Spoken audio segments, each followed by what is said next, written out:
Hi everyone, I'm doing the video mainly because I enjoy the game so much, even though I finished the game within 4 hours or less on my first playthrough, which is not the final playthrough and not the final ending.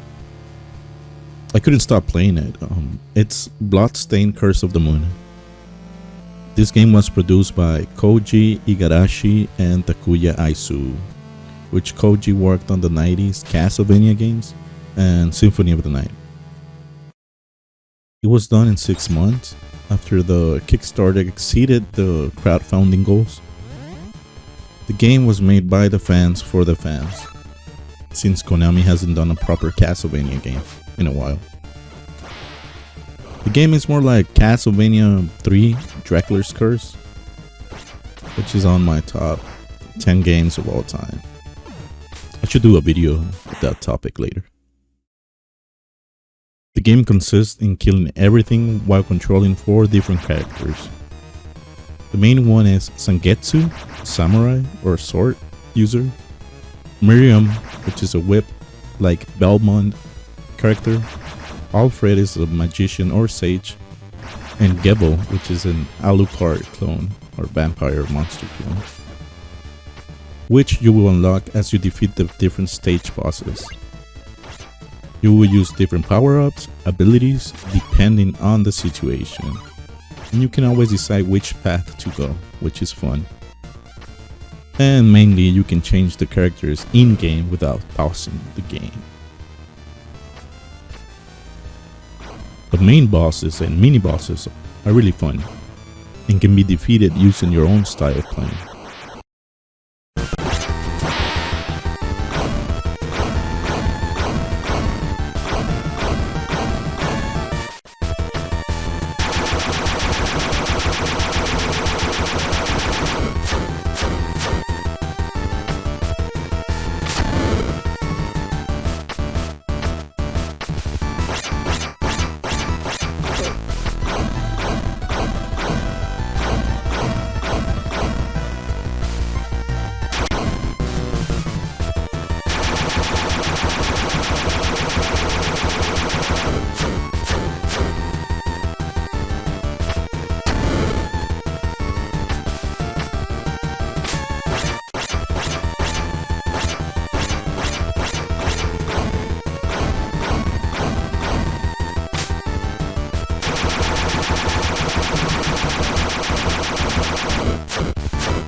After defeating each boss, you will unlock a new character, a max of 4 during the first playthrough.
As you progress, you will discover that different power-ups and abilities will help you the most, or help you reach a different section of the stage. For example, like a bonus room, where you find health and potions.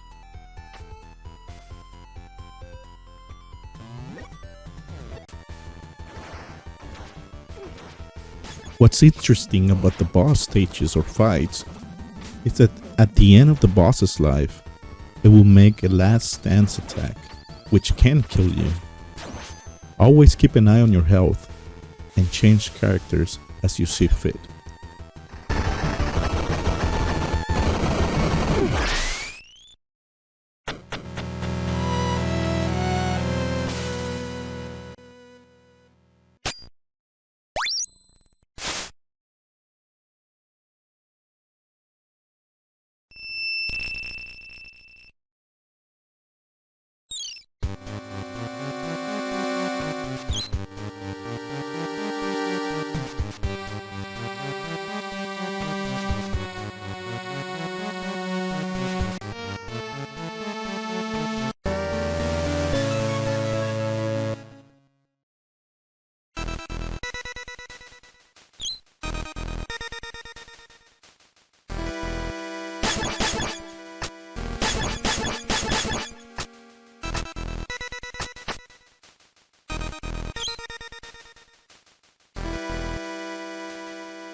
Some enemies require you to change characters and have a power-up in order for you to defeat them and continue that path. For an example, the Alchemist, it's a very powerful character because it has some very useful power-ups.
Gevo, or the Alucard clone, is really useful to get to difficult path areas and bonus areas Always keep an eye for small gaps on the wall. On the side note, at the end of my first run, I discovered that since Gebo is overpowered, he only has one power-up, which consists in just transforming into a bat. But it has a very useful ability, which consists in spawning potions whenever he attacks any lanterns you see. The yellow ones, the purple ones, or the green lanterns. And it will give you enough mana or magic power to defeat anything in your path.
The mini bosses are fun.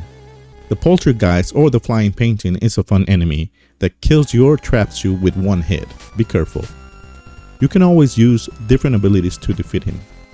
Keep in mind that when one of your characters dies, you go back to the last checkpoint with the same stats and power-ups, but you're no longer able to use the defeated character.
Most of my mistakes I did were because of my flawless sense of direction. I died a lot on my first playthrough. But there's always one-ups that can be found, or when you gather enough points, the game will give you an extra life. Some of the power-ups you find at the end of the game were really awesome.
There are sections of the game where you have to figure it out which character's movement abilities will get you through the stage.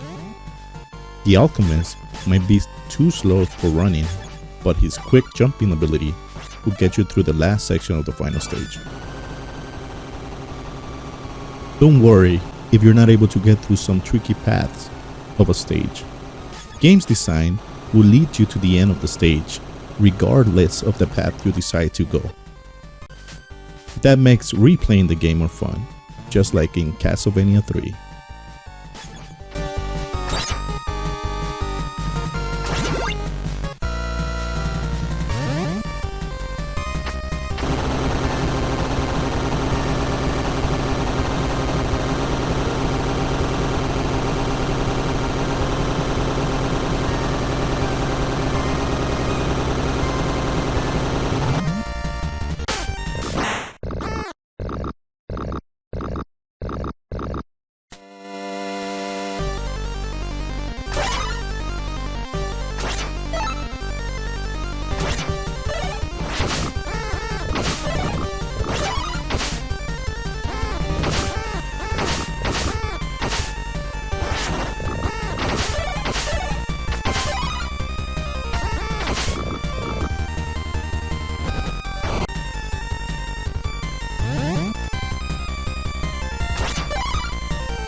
The final boss was a blast. It was really fun.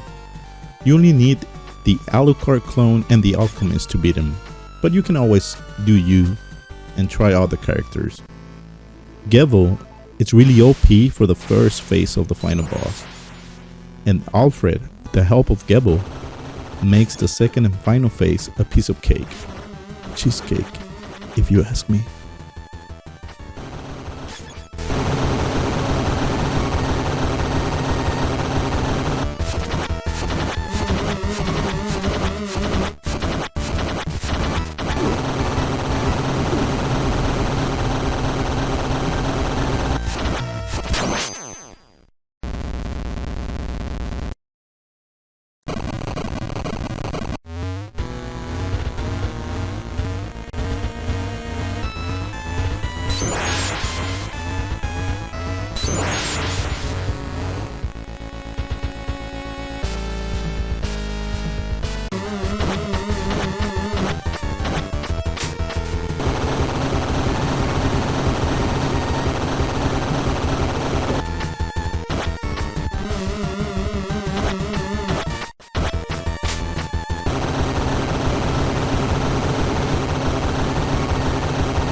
After defeating the final boss, Zangetsu becomes a demon or a monster. So his allies have to go back and defeat him, making a perfect rerun of this awesome game. I do recommend playing this game to everyone that wants a new Castlevania game. I was late to the party, I know. And limited run games sold out of physical copies that today are going for more than $60. But don't worry, limited run games are not really limited. They can always and have made another batch if they know they're gonna make more money out of it. Now, I gotta go start Curse of the Moon 2. See you and have a great day.